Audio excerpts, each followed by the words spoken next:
السلام عليكم ورحمة الله وبركاته. إن الحمد لله نحمده ونستعينه ونستغفره ونعوذ بالله من شرور أنفسنا ومن سيئات أعمالنا. من يهده الله فلا مضل له ومن يضلله فلا هادي له. وأشهد أن لا إله إلا الله وحده لا شريك له وأشهد أن محمدا عبده ورسوله. يا أيها الذين آمنوا اتقوا الله حق تقاته ولا تموتن إلا وأنتم مسلمون. يا أيها الناس اتقوا ربكم الذي خلقكم من نفس واحدة وخلق منها زوجها وبث منهما رجالا كثيرا ونساء واتقوا الله الذي تساءلون به والأرحام إن الله كان عليكم رقيبا. يا أيها الذين آمنوا اتقوا الله وقولوا قولا سديدا يصلح لكم أعمالكم ويغفر لكم ذنوبكم ومن يطع الله ورسوله فقد فاز فوزا عظيما. أما بعد فإن خير الحديث كتاب الله وخير الهدي هدي محمد صلى الله عليه وسلم وشر الأمور محدثاتها وكل محدثة بدعة وكل بدعة ضلالة وكل ضلالة في النار. أعوذ بالله من الشيطان الرجيم. بسم الله الرحمن الرحيم. وما آتاكم الرسول فخذوه وما نهاكم عنه فانتهوا.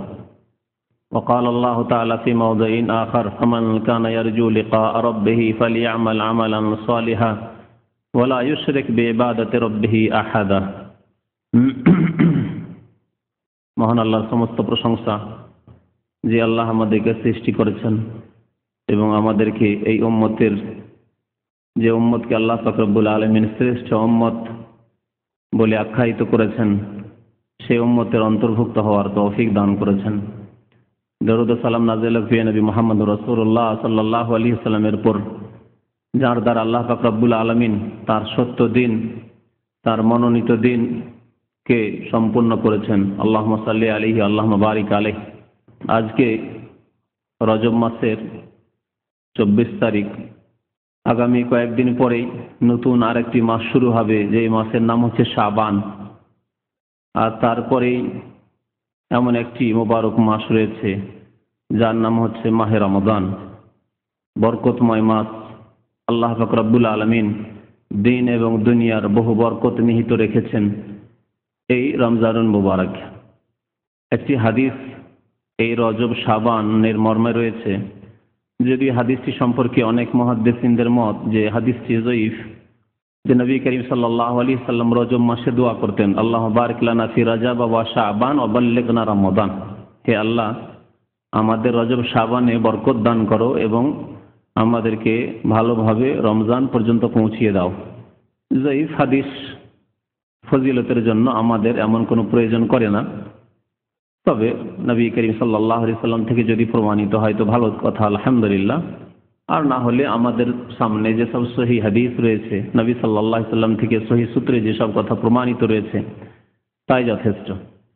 এমনকি বরকতের মাস হলেও, যেমন রমজানুল মুবারক, রমজানের মাস, সে মাসেও যা আমরা করব, যা আমরা বলবো, যেসব ইবাদত বন্দেগী আমরা আল্লাহর জন্য করব, তার প্রমাণ হতে হবে। ইবাদত বন্দেগীর আসল হচ্ছে যে তার প্রমাণ হতে হবে। যদি প্রমাণ থাকে তাহলে সেটি ইবাদত। আল্লাহ পাক যদি বলে থাকেন সেই রকম ইবাদত করতে, তার রাসূল সাল্লাল্লাহু আলাইহি ওয়াসাল্লাম যদি বলে থাকেন অথবা করে থাকেন সেই রকমের ইবাদত, তাহলেই হচ্ছে ইবাদত। আর না হলে ইবাদত নাই, তার নাম হচ্ছে বিদআত, যে আল্লাহ পাক রব্বুল আলামিন করতে বলেননি, সুতরাং তিনি চাননি এরকম ইবাদত বন্দেগী। আল্লাহ যদি করতে না বলে থাকেন তাহলে তিনি সেই রকম ইবাদত চাননি, আর যা তিনি চাননি তা করলে মুক্তি পাওয়া যাবে না, আল্লাহ রাজি হবেন না। এইরকমই নবী করিম সাল্লাল্লাহু আলাইহি সাল্লাম করতে বলেননি অথবা করেননি, তাহলে বোঝা যায় যে তার প্রতি ওহী নাজিল হয়েছে, তিনিও তার ভালো হওয়া সম্পর্কে জানতে পারেননি। যদি ভালো বলে জানতেন যে এই ইবাদত করা ভালো, তাহলে অবশ্যই তিনি তা করতেন। তার চাইতে বেশি দিনের কাজে আগ্রহী, ইবাদত বন্দেগীর ক্ষেত্রে আগ্রহী, আল্লাহর সন্তুষ্টি হাসিলের জন্য আগ্রহী, আর পৃথিবীতে না কি হয়েছে না হবে। সুতরাং এমন কোনো ভালো রাস্তা যদি থেকে থাকে আল্লাহর পক্ষ থেকে, সে সম্পর্কে অবশ্যই নবী করিম সাল্লাল্লাহু আলাইহি সাল্লামকে জানানো হয়েছে, আর অবশ্যই তিনি তা পালন করার চেষ্টা করেছেন। যদি না প্রমাণ থাকে নবী করিম সাল্লাল্লাহু আলাইহি সাল্লাম থেকে, তার মানেই তা ইসলামে নেই। এই রজব এবং শাবান সম্পর্কে বেশ কিছু বিদআত বেশ কিছু এমন কাজ এক শ্রেণীর মুসলিমরা করে থাকে নেকির আশা নিয়ে, মুক্তির আশা নিয়ে, জান্নাতের আশা নিয়ে, যা কোরআনেও নেই, হাদিসেও নেই, ভিত্তিহীন। কিন্তু সেগুলিকে ভালো মনে করে থাকে, খারাপ মনে করে না। আর একেই বিদআত বলা হয়। বিদআত এইসব কাজ কথাকেই বলা হয় যেগুলি ভালো মনে করে করা হয়, কিন্তু আল্লাহ বলেননি, তার রাসূল বলেননি বা করেননি, এগুলিকে বিদআত বলা হয়। আর বিদআত ছাড়া অন্যান্য যে গুনাহগুলি রয়েছে, সেই গুনাহগুলি যারা করে তারাও মনে করে যে খারাপ কাজ। বিদআতের গুনাহ আর অন্যান্য গুনাহে এই পার্থক্য রয়েছে। চোর চুরি করে, ডাকাত ডাকাতি করে, মিথ্যুক মিথ্যা কথা বলে, খেয়ানতকারী খেয়ানত করে, বেঈমান বেঈমানি করে, কিন্তু তারাও মনে করে যে এগুলি কাজ খারাপ কাজ, অন্যায় কাজ। নিজেকে ধিক্কার দেয়, নিজেকে তিরস্কার করে। পক্ষান্তরে বিদাতি কাজ করে মনে করে যে আমি ধন্য হয়েছি, ভাগ্যবান, যায় এত ভালো ভালো আমল করতে পেরেছি।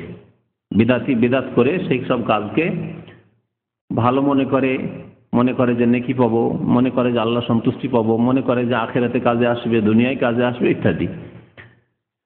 এই রজব এবং শাবান সম্পর্কে বহু রকমের বিদাত রয়েছে। সেই বিদাতগুলি বিস্তারিত বলার প্রয়োজন নেই, কারণ যেগুলি আমাদের করণীয় সেগুলি সম্পর্কে বিস্তারিত জানতে হবে। যা আমাদের জন্য করণীয় সে সম্পর্কে বিস্তারিত জানতে হবে, আর যা বর্জনীয় সে সম্পর্কে এতটুকু জানা যথেষ্ট যে এগুলি বর্জনীয়, এগুলি ঠিক নয়, এগুলি করা যাবে না, এতটা যথেষ্ট। কারণ বিস্তারিত যেগুলি নেগেটিভ বস্তু, নেতিবাচক কাজ বা কথা, সেগুলি বিস্তারিত জানার দরকার নেই, কারণ সেগুলি ইসলাম নয়, ইসলাম বিরোধী কাজ। ইসলাম বিরোধী কাজ কথা সম্পর্কে এতটুকুই জানা যথেষ্ট যে এগুলি ইসলাম নয়, এগুলি ইসলাম বিরোধী কাজ। বিস্তারিত জেনে অনেক সময় ক্ষতি হতে পারে। অবৈধ কাজ, অন্যায় কাজ, হারাম কাজ, বিদাতি কাজ বা কথা সম্পর্কে বিস্তারিত জেনে অনেক সময় ক্ষতি হতে পারে। আর তা হচ্ছে যে অনেক সময় শয়তান ধোঁকা দিতে পারে যে কাজগুলি তো সুন্দর লাগছে। মানুষ যখন দিন থেকে অজ্ঞ হয়, কোরআন এবং সুন্নাহ সম্পর্কে জ্ঞান থাকে না, রাসূলুল্লাহ সাল্লাল্লাহু আলাইহি ওয়াসাল্লাম আদর্শ সম্পর্কে জ্ঞান থাকে না, তখন মানুষ শয়তান অথবা জিন শয়তান ধোঁকা দিতে পারে যে কাজ তো ভালো, হাদিসে না থাকলে কি হবে, আল্লাহ রাসূল নাহি করেননি, কিন্তু আমরা তো গুনাহগার, আমরা তো পাপী, সুতরাং এইসব কাজ করলে, মেহনত করলে কেন নেকি পাবো না? যার যেমন মেহনত তার তেমন ফল। এইভাবে মানুষকে পথভ্রষ্ট করতে পারে। এইভাবে বিদাতিরা, যারা অজ্ঞ, যারা দিন সম্পর্কে জ্ঞান রাখে না, তাদের বিদাতি মোল্লারা জনসাধারণ যারা অজ্ঞ তাদেরকে গুমরাহ করেছে। আর তারা ভাগ করে দিয়েছে নতুন নতুন কাজগুলিকে দুই ভাগে, অর্থাৎ বিদাতকে দুই ভাগে, বিদাতে হাসানা, বিদাতে সাইয়্যা। বিদাতে হাসানা মানে ভালো বিদাত, বিদাত হলে কি হবে? ভালো। বিদাতে হাসানা মানে এই হয় যে বিদাত হলে কি হবে? নতুন। বিদাত মানে নতুন, নতুন যদিও ধর্মে, কিন্তু হাসানা ভালো। সুতরাং যখন ভালো তো করলাম না হয়। আর বিদাতে সাইয়্যা মানে নতুন, আর সাইয়্যা মানে খারাপ, নতুন কিন্তু খারাপ। সুতরাং যেগুলি নতুন খারাপ সেগুলি করব না। এখন এর মাপকাঠি বা কোথায় যে কোনটা নতুন ভালো আর কোনটা নতুন খারাপ? কি দিয়ে মাপবেন আপনি? আপনার কাছে দাঁড়িপাল্লা আছে? কি দিয়ে মাপবেন আপনি? ইসলামের দাঁড়িপাল্লা হচ্ছে কোরআন আর হাদিস। আল্লাহ পাক রব্বুল আলামিন কিতাব কোরআনে কারীম আর আল্লাহর নবী সাল্লাল্লাহু আলাইহি ওয়াসাল্লামের হাদিস সুন্নাহ, এ হচ্ছে দাঁড়িপাল্লা। এই দাঁড়িপাল্লাতে মাপতে হবে যে ভালো না মন্দ, ভালো বিদাত না মন্দ। বিদাত যদি মাপতে যান এই কোরআন এবং হাদিসের আলোকে, তো কোরআন হাদিস দিয়ে আল্লাহ স্পষ্ট করে দিয়েছেন কুল্লু বিদআতিন দালালাহ, প্রত্যেক বিদাত হচ্ছে ভ্রষ্টতা। বরং তার আগে আরো বলছে কুল্লু মুহদাসাতিন বিদআহ, ধর্মের নামে প্রত্যেক নতুন কাজই হচ্ছে বিদাত। আর কুল্লু বিদআতিন দালালাহ, প্রত্যেক বিদাতই হচ্ছে গুমরাহি। ওয়া কুল্লু দালালাতিন ফিন্নার, আর প্রত্যেক পথভ্রষ্টতার, গুমরাহির পরিণাম হচ্ছে জাহান্নামে যাওয়া। তাহলে বোঝা গেল যে আল্লাহ পাকের রাসূল সাল্লাল্লাহু আলাইহি সাল্লাম, যার কাছে সকাল বিকাল কতবার ওহী আসছে, যিনি আসমানি খবর ছাড়া, আসমানি সংবাদ ছাড়া নিজের পক্ষ থেকে কোনো কথাই বলেন না, তিনি বলছেন কুল্লু, সমস্ত নতুন কাজ বিদাত, আর সমস্ত বিদাত হচ্ছে গুমরাহি। তাহলে আবার বিদাতের কিছু ভালো কিছু মন্দ, বিদাতের কিছু ভালো কিছু মন্দ যদি হয়, তাহলে এর অর্থ এই হয় কুল্ল হয় না, বাদও হয়। কতেক বিদাত ভালো আর কতেক বিদাত হচ্ছে খারাপ। দুই ভাগ করলে কতেক হয়ে যাবে, হাফ হাফ হয়ে যাবে। তাহলে নবী করিম সাল্লাল্লাহু আলাইহি সাল্লামের কথা আপনার কাছে গ্রহণযোগ্য না বিদাতীদের কথা, যারা বলছে যে বিদাতে হাসানা, ভালো বিদাতও আছে আর মন্দ বিদাতও আছে। ভালো বিদাতগুলি করেন আর মন্দ বিদাতগুলি করিয়েন না। নবী করিম সাল্লাল্লাহু আলাইহি সাল্লামের সাথে যদি সত্যি মহব্বত থাকে তো নবীর একটি কথাই যথেষ্ট। নবী করিম সাল্লাল্লাহু আলাইহি সাল্লাম শুধু একটি হাদিসে নেই, তো খুতবা, সুন্নতি খুতবায় নবী সাল্লাল্লাহু আলাইহি সাল্লাম প্রত্যেক খুতবায় বলতেন, ঈদের খুতবায়, জুমার খুতবায়, যে কোনো সাধারণ খুতবায়, বিয়ের খুতবায়, সমস্ত খুতবায় নবী করিম সাল্লাল্লাহু আলাইহি সাল্লাম খুতবাতুল হাজা, যে কোনো প্রয়োজনে খুতবা পড়তেন, খুতবায় বলতেন কুল্লু মুহদাসাতিন বিদআহ কুল্লু বিদআতিন দালালাহ। এছাড়াও নবী করিম সাল্লাল্লাহু আলাইহি ওয়াসাল্লাম একবার বক্তব্য করলেন, আবু দাউদের হাদিস, খাতাবানা রাসূলুল্লাহ সাল্লাল্লাহু আলাইহি ওয়াসাল্লাম খুতবাতান মাউইযাতান বালিগাতান, খুব সুন্দর বক্তব্য করলেন। এত সুন্দর বক্তব্য করলেন যে জারাবাত মিনহাল উয়ুন, বক্তব্য শুনে মানুষ সব কেঁদে ফেলল, মানুষ সব কেঁদে ফেলল। ওয়াজালাত মিনহুল কুলুব, আর মানুষের অন্তর পানির মতো হয়ে গেল, গলে, অন্তর মানুষের মনে গলে গেল, একবারে কাঁপতে শুরু হলো আল্লাহর ভয়, আখিরাতের ভয়, পরকালের চিন্তায়। নবী করিম সাল্লাল্লাহু আলাইহি ওয়াসাল্লামের সাহাবারা বললেন, ইয়া রাসূলুল্লাহ ওয়া'আযতানা মাউইযাতান, এমন আপনি ওয়াজ করলেন, এমন বক্তব্য করলেন যে কান্নাহা মাউইযাতু মুওয়াদ্দি', যে মনে হচ্ছে যে আপনি আমাদেরকে বিদায় করছেন। যেন মানুষ বিদায় করলে তখন আবেগে কথা বেরোয়, এরপর আর দেখা হবে না, বিদায়ের সময়ের কথা। হয়তো রাত দিন আপনি ছেলে মেয়েদের সাথে থাকছেন, ওই কথাগুলি অনেক সময় বলেছেন না, ওদের অন্তরে এই রকমের তার প্রভাব হয়েছে, তাসির হয়েছে না, আপনি ওই রকম আবেগের সাথে বলতে পেরেছেন, অথচ এর চেয়ে দামি দামি কথা হয়তো বলেছেন, ছেলেরা শুনেছে, স্ত্রীরা শুনেছে, ভুলে গেছে, আর আপনিও বলেছেন, ভুলে গেছেন। কিন্তু বিদায়ের সময় যে কথাগুলি আপনি বলছেন সে আপনিও মনে রেখেছেন, আর তাদেরকে, যাদেরকে আপনি সম্বোধন করে বলেছেন আপনজনদেরকে, তারাও মনে রেখেছে যে ওহ, বিদায়ের কথাগুলি ছিল, আসলেই কথা ছিল। আল্লাহু আকবার। কান্নাহা মাউইযাতু মুওয়াদ্দি', মনে হচ্ছে যে আপনি আমাদেরকে বিদায় করছেন, বিদায় ভাষণ মনে হচ্ছে ইয়া রাসূলুল্লাহ আপনার। ফাউসিনা, হতে পারে যে বিদায় ভাষণ, সুতরাং আপনি আমাদেরকে কিছু আর উপদেশ দেন, বিশেষ কিছু ওসিয়ত করুন। নবী করিম সাল্লাল্লাহু আলাইহি ওয়াসাল্লাম বললেন যে দেখো, ফাইন্নাহু মান ইয়াইশ বাদি মিনকুম ফাসায়ারা ইখতিলাফান কাসীরা, আমার পরে তোমাদের যে কেউ বেঁচে থাকবে, আমি ইন্তেকাল করে যাওয়ার পরে, মান ইয়াইশ বাদি মিনকুম, তোমাদের মধ্যে থেকে যারাই বেঁচে থাকবে, তাহলে সাহাবায়ে কেরামদের যুগেই ইখতিলাফ শুরু হয়ে যেতে পারে। এই কথা নবী করিম সাল্লাল্লাহু আলাইহি ওয়াসাল্লাম বলছেন। তোমরা যদি বেঁচে থাকো, দীর্ঘ আয়ু পাও, বয়স পাও, ফাসায়ারা ইখতিলাফান কাসীরা, বহু ইখতিলাফ দেখবে, মতানৈক্য দেখবে, মতদ্বন্দ্ব দেখবে, জি, বহু মত দেখতে পাবে। দেখতে পাবে খারেজিরা বেরিয়ে আসলো, দেখতে পাবে রাফেজি শিয়ারা বেরিয়ে আসলো, দেখতে পাবে কত বাতিলপন্থী বেরিয়ে, নতুন নতুন, কেউ কাদরিয়া তাকদীরকে অস্বীকার করবে, বেরিয়ে আসবে, কেউ আল্লাহর গুণকে অস্বীকার করবে, কেউ আল্লাহর গুণের বিকৃতি ঘটাবে, কত রকম দেখতে পাবে।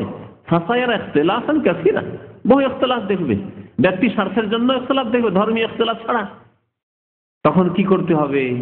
নবী করিম সাল্লাল্লাহু আলাইহি ওয়াসাল্লাম ইরশাদ করছেন, ফাআলাইকুম বিসুন্নতি ওয়া সুন্নাতিল খুলাফায়ে রাশিদিন আল মাহদিয়িন মিন বা'দি, সুতরাং আমার সুন্নতকে সেই সময় তোমরা আঁকড়ে ধরবে, আর আমার খোলাফায়ে রাশিদিনের সুন্নতকে, আদর্শকে মজবুত করে ধারণ করবে।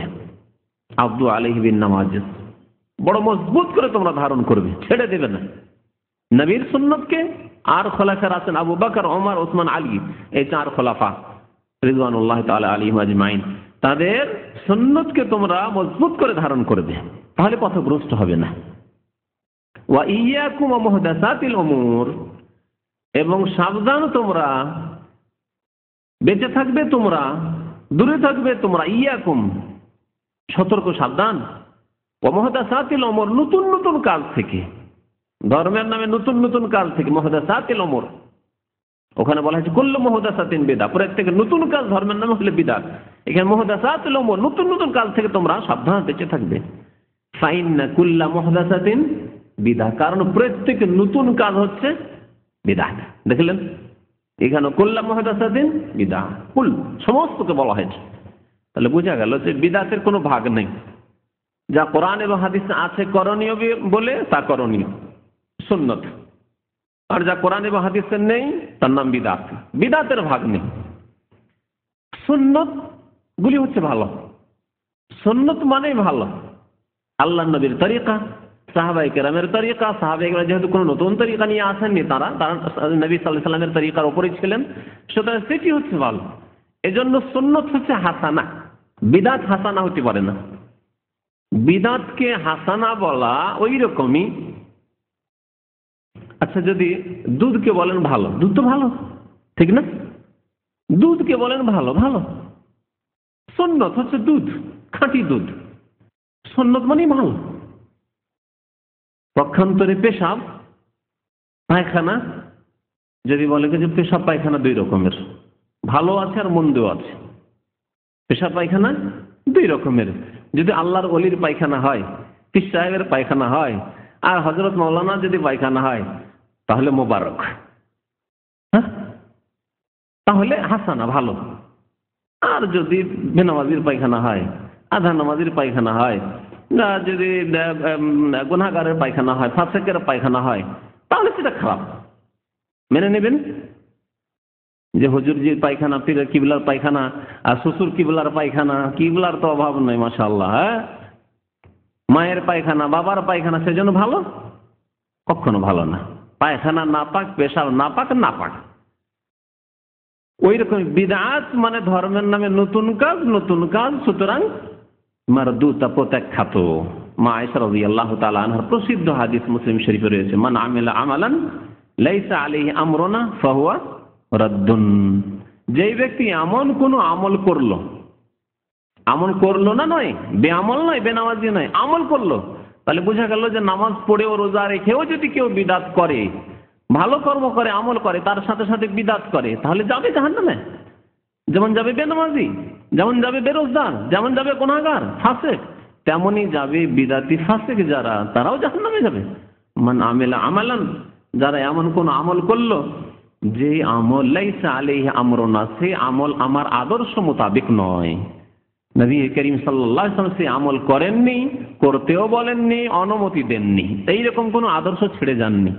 আপনি ভালো বললেন যে রজব মাস, আর রজব মাসে শুনেছি নাকি যে সবে মেরাজ হয়েছে, আল্লাহর নবী মেরাজ গিয়েছেন, সুতরাং আমরা তো আর মেরাজ যেতে পারবো না, তো আমাদের মেরাজ হচ্ছে কিছু আমল করা, আমাদের মেরাজ হচ্ছে কিছু আমল করা, সুতরাং কিছু ভালো আমল করি। যদি বলা হয় আল্লাহ নবী তো করেননি, আল্লাহ নবী না করলে কি হবে, তার ব্যাপার স্যাপার, আগের পরের গুনাহ মাফ, তার কথা আর আমাদের কথা। কোথায় নেতাজি আর কোথায় পিয়াজির কথা বলছেন আপনি? এই কথাই তো বলেছিলেন তিনজন সাহাবী এসে, নবী করিম সাল্লাল্লাহু আলাইহি ওয়াসাল্লাম কিভাবে তাদেরকে শাসন করেছিলেন, তাই না?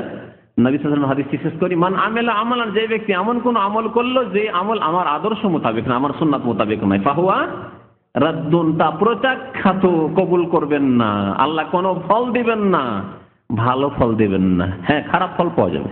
বিদআত করলে জাহান্নাম পাওয়া যাবে, কারণ আল্লাহ রাসূল বলেছেন কুল্লু দালালাতিন ফিন্নার। মনে রাখতে হবে যে ইবাদত তখনই ইবাদত হবে যখন দুইটি শর্ত আপনি পেশ করতে পারবেন তার সাথে।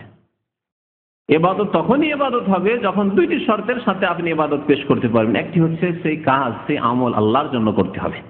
মানুষের জন্য যদি করেন, মানুষের জন্য করার বিভিন্ন অর্থ হইতে পারে, মানুষকে খুশি করার জন্য, মানুষের চাপে, মানুষের ভয়ে, অথবা মানুষের জন্য, মানুষ কি দিলেন আপনি, লোক দেখানো করলেন, লোকের ভয়ে করলেন, অথবা আল্লাহর জন্য একেবারেই করলেন না, আপনি আল্লাহ ছাড়া অন্যকেই দিলেন আপনি। যেমন কবর মাজারে গিয়ে যারা মাজারকে সেজদা করে, মাজারে গিয়ে পীরের সন্তুষ্টি কামনার জন্য সেখানে খাসি মোরগ জবাই করে, পীর বাবার কাছে সন্তান চায়, পীর বাবার কাছে রোগের আরোগ্যতা কামনা করে, এগুলি আল্লাহ ছাড়া অন্যকে ইবাদতগুলি দিয়ে দিল এক। আর দ্বিতীয় হচ্ছে যে না, আল্লাহর কাছেই চাইলো কিন্তু লোক দেখানো, দোয়া মুনাজাত ধরেছে, আর দেখছে লোকজন দেখছে আরো ভালো করে, খুব কাঁদা শুরু করেছে দেখানোর জন্য, যে মালিক দেখে আসলে তো ছেলেটা খুব ভালো ছেলে, খুব ধার্মিক ছেলে, মানুষের প্রিয় ভাজন হওয়ার জন্য, ভালোবাসা নেওয়ার জন্য, অথবা মানুষের অনিষ্ট থেকে, ক্ষতি থেকে বাঁচার জন্য। যে মানুষ হয়তো ক্ষতি করছে, জেলের কয়েদি, আর জানছে জেলে দুই একটা অফিসার আছে, মুসলমান অফিসার, আর একটু ধার্মিকতা আছে, এদের সামনে যদি কেটে কেটে আল্লাহর কাছে দোয়া করি তো ভয় পেয়ে যাবে লোকগুলি, জেলের অফিসার ভয় পেয়ে যাবে, কোনো জুলুম অত্যাচার করবে না। আর আমার দিকে বিশেষ খেয়াল রাখবে যে ছেলেটা তো খুব ভালোই, কয়েদি তো খুব ভালো, হতে পারে আমাকে ছেড়েও দিতে পারে। পার্থিব উদ্দেশ্যে কাঁদা কাটা আর দোয়া করা ইত্যাদি ইবাদত বন্দেগীর কিছু কাজ করা, এগুলি কিসের জন্য? পার্থিব উদ্দেশ্যে, কারো অনিষ্ট থেকে বাঁচার জন্য বা কারো কাছ থেকে কিছু লাভবান হওয়ার জন্য। তাহলে গেল শিরক, এগুলি সব শিরক। আর এর বিপরীত হচ্ছে ইখলাস, একমাত্র আল্লাহর জন্য কাজ হতে হবে, আপনার দুনিয়ার কোনো স্বার্থ থাকবে না, আল্লাহ ছাড়া অন্যের জন্য করবেন না আপনি। দ্বিতীয় শর্ত হচ্ছে একমাত্র প্রিয় নবী মুহাম্মদ রাসূলুল্লাহ সাল্লাল্লাহু আলাইহি সাল্লামের আদর্শ সুন্নত মোতাবেক আপনার কাজকর্ম হতে হবে। প্রথম আপনাকে আমল করার আগেই দেখতে হবে যে এই কাজ আল্লাহ রাসূল করেছেন, করতে বলেছেন কিনা। আপনি 5 ওয়াক্ত নামাজ এই জন্য পড়েছেন, রাসূলুল্লাহ সাল্লাল্লাহু আলাইহি সাল্লাম পড়েছেন, করতে বলেছেন। সাল্লু খামসাকুম, তোমরা তোমাদের 5 ওয়াক্ত নামাজ পড়ো। সুমু শাহরাকুম, রমজান মাসে তোমরা রোজা রাখো, তাই রাখছি। নবী সাল্লাল্লাহু আলাইহি ওয়াসাল্লাম রমজান মাসে রোজা রেখেছেন, রাখতে বলেছেন। আল্লাহ বলেছেন কুতিবা আলাইকুমুস সিয়াম, তাই আমরা রাখছি। আল্লাহ যাকাত দিতে বলেছেন, তাই দিচ্ছি। আল্লাহ হজ করতে বলেছেন, তাই হজ করছি। আল্লাহ উমরা করতে বলেছেন, তাই উমরা করছি। 1 সফরে আমরা পাইকারি হারে 2টা 4টা 10টা 20টা করে উমরা এই জন্যই করি না যে নবী করিম সাল্লাল্লাহু আলাইহি ওয়াসাল্লাম 1 সফরে 1টি করে উমরা করেছেন। দেখেন কত আমরা সুন্নতের পাবন, যে নবী সাল্লাল্লাহু আলাইহি ওয়াসাল্লাম 1 সফরে 1টি উমরা করেছেন, সুতরাং তার বেশি আমরা করব না। যদি তার বেশি করা বেশি ফজিলতের কাজ হতো, তাহলে এই রাস্তা সম্পর্কে নবী সাল্লাল্লাহু আলাইহি ওয়াসাল্লাম সবচেয়ে বেশি জানতেন, নিশ্চয় জানতেন যে না এটা ভালো কাজ নয়। সেজন্য তিনি কষ্ট করে 7 দিন যেতে 7 দিন আসতে 14 দিন কষ্ট করার পরে একটা উমরা করে ফিরে আসছে। আমরা বেশি চতুর চালাক, যে 80টা টাকা ফেলে দিব পানিতে আর মাত্র একটা উমরা করে বেকুবের মতো ফিরে আসবো, না 5টা উমরা করব, 7টা 8টা উমরা করব। খুব বেশি চালাক। এত বেশি চালাক হলে যাবে জাহান্নামে যেতে হবে। নবী করিম সাল্লাল্লাহু আলাইহি ওয়াসাল্লাম আল্লাহ সম্পর্কে, আল্লাহর দ্বীন সম্পর্কে সবচেয়ে বেশি জানতেন। আনা আ'লামুকুম বিহি, নবী সাল্লাল্লাহু কি বলছেন? আনা আখশাকুম লিল্লাহ ওয়া আ'লামুকুম বিহি, আমি সবচেয়ে বেশি আল্লাহকে ভয় করি আর আমি সবচেয়ে বেশি আল্লাহ সম্পর্কে, আল্লাহর দ্বীন সম্পর্কে জানি। কখন বলেছিলেন? ওই 3টি লোকের ঘটনায়, যে 3টি লোক বলেছিল যে নবী করিম সাল্লাল্লাহু আলাইহি সাল্লামের আমল বেশি নয়, তাতে কি অসুবিধা নেই, আল্লাহর নবীর ব্যবহার সবার আলাদা, কোথায় তিনি কোথায় আমরা। আইনা নাহনু মিন মুহাম্মাদিন সাল্লাল্লাহু আলাইহি ওয়াসাল্লাম ওয়া আইনা নাহনু মিন রাসূলিল্লাহ সাল্লাল্লাহু আলাইহি ওয়াসাল্লাম, কোথায় আল্লাহর রাসূল, কোথায় আমরা গুনাহগার পাপী তবে, আর তার আগের ওয়াকাত গাফারাল্লাহু লাহু মা তাকাদ্দাম মিন যামবি ওয়া তাআখার, তার আগের পরের গুনাহ মাফ।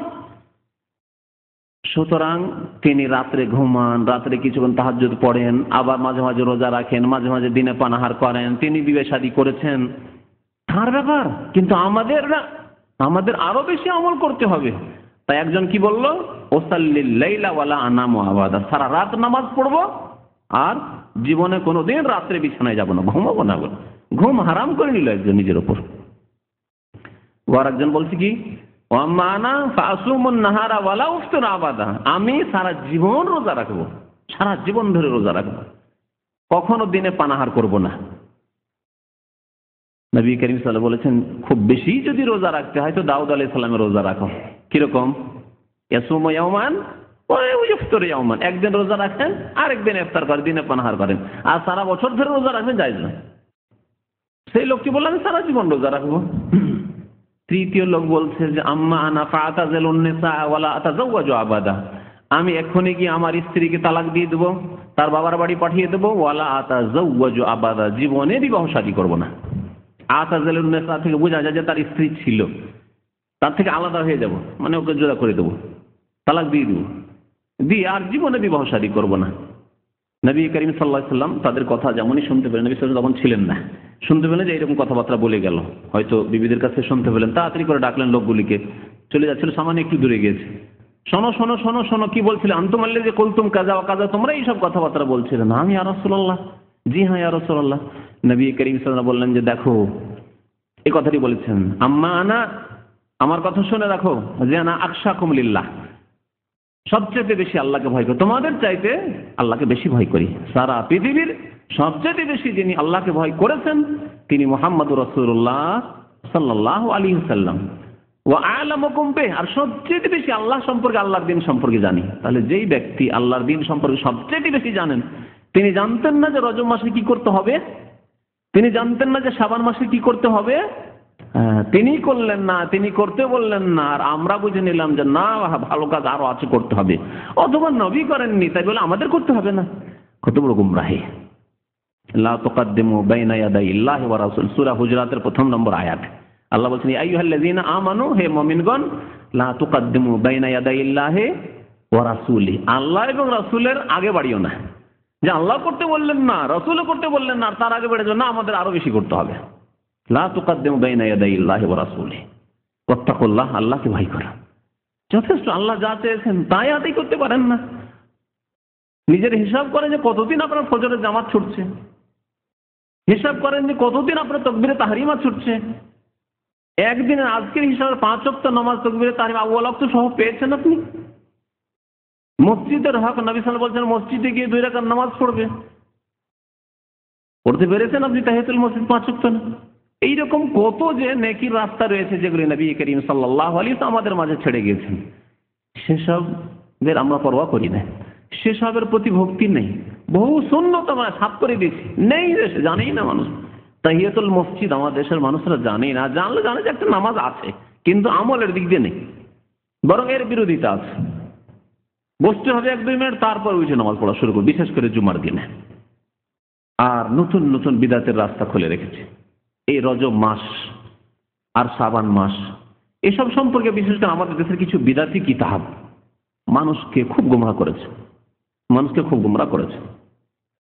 ইব্রাহিম আলাইহিস সালাম বড় আফসোসের সাথে বলেছিলেন, কোরআনে কারীমে আল্লাহ তার দোয়ার কথা বলেছেন, যে ইরাক দেশে, ইব্রাহিম আলাইহিস সালামের দেশে, তার বাবার দেশে, আজরের দেশে এই মূর্তি পূজা এমন ভাবে মানুষকে বিভ্রান্ত করে রেখেছিল, গোমরাহ করে রেখেছিল। রব্বে ইন্নাহুন্না আযলাল্না কাসীরাম মিনান নাস, হে আল্লাহ, এই মূর্তিতে, এই প্রতিমা পূজাতে, এই পুতুল পূজাতে বহু মানুষকে পথভ্রষ্ট করে রেখেছে। এমন হয়ে ডুবে আছে মূর্তি পূজার, পুতুল পূজায়, যে এদেরকে এখান থেকে উদ্ধার করা অসম্ভব হয়ে পড়েছে। রব্বে ইন্নাহুন্না আযলাল্না কাসীরাম মিনান নাস, বহু মানুষকে গোমরাহ করেছে। ভারতের সমাজে, হিন্দু সমাজে ইসলামের দাওয়াত দেওয়া সবচেয়ে বড় বাধা হচ্ছে মূর্তি পূজা। লিঙ্গ পূজা থেকে শুরু করে নদী পূজা, আর আপনার পাহাড় পূজা, পর্বত পূজা, গঙ্গা পূজা, যমুনা পূজা, পূজার শেষ নেই। দুনিয়ার সবকিছু, এদের পূজা, বাদর পূজা, হনুমান পূজা, সবকিছুর পূজা। ইন্নাহুন্না আযলাল্না কাসীরাম মিনান নাস, এই আল্লাহ ছাড়া অন্যের পূজা সবচেয়ে বড় বাধা সত্যকে গ্রহণে। অন্ধ হয়ে গেছে, অন্ধ হয়ে গেছে। ঠিকই তেমনি মুসলিম সমাজে, ভারত, বাংলাদেশ, পাকিস্তানে ধর্মের নামে, ধর্মীয় কিতাবের নামে যেসব কিতাব রয়েছে, এই কিতাবগুলি বহু মানুষকে গুমরাহ করেছে। আল্লাহু আকবার। আমি মাঝে মাঝে আয়াতটা নিজে নিজে মনেও পড়ি, আর আমি আলোচনা বক্তব্য বলি বহু সময়। রব্বে ইন্নাহুন্না আযলাল্না কাসীরাম মিনান নাস, ইব্রাহিম আলাইহিস সালাম বলেছেন মূর্তির কথা, আর আমি বলছি আমাদের দেশের বিদাতি কিতাবের কথা, আর বিদাতি মৌলবীদের কথা, মোল্লাদের কথা। রব্বে ইন্নাহুন্না আযলাল্না কাসীরাম মিনান নাস, এই বিদাতি মোল্লা, মৌলবী আর বিদাতি কিতাব বহু মানুষকে গুমরাহ করে রেখেছে। হক কথা আমি আপনি কজন পৌঁছাচ্ছি, আর বহু বিদাতি গুলো, আর বহু বিদাতি কিতাব সমাজে ছড়িয়ে গেছে। এত বড় কিতাব, মাকসুদুল মুমিনিন আছে, রজব মাসের ফজিলতের কথা, শাবান মাসের ফজিলতের কথা, ও নিয়ামুল কোরআনে আছে, ও বেহেশতি জীবনে আছে। এগুলো হলো ধর্মীয় কিতাব। ইন্নাহুন্না আযলাল্না কাসীরাম মিনান নাস, বহু মানুষকে পথভ্রষ্ট করেছে এই সব কিতাবে। যেসব কিতাবে আল্লাহর কথা, রাসূলের কথা বাদ দিয়ে দুনিয়ার বহু কথাই রয়েছে, দুনিয়ার বহু কথা রয়েছে, বিদআত দিয়ে ভর্তি রয়েছে। রব্বে ইন্নাহুন্না আযলাল্না কাসীরাম মিনান নাস।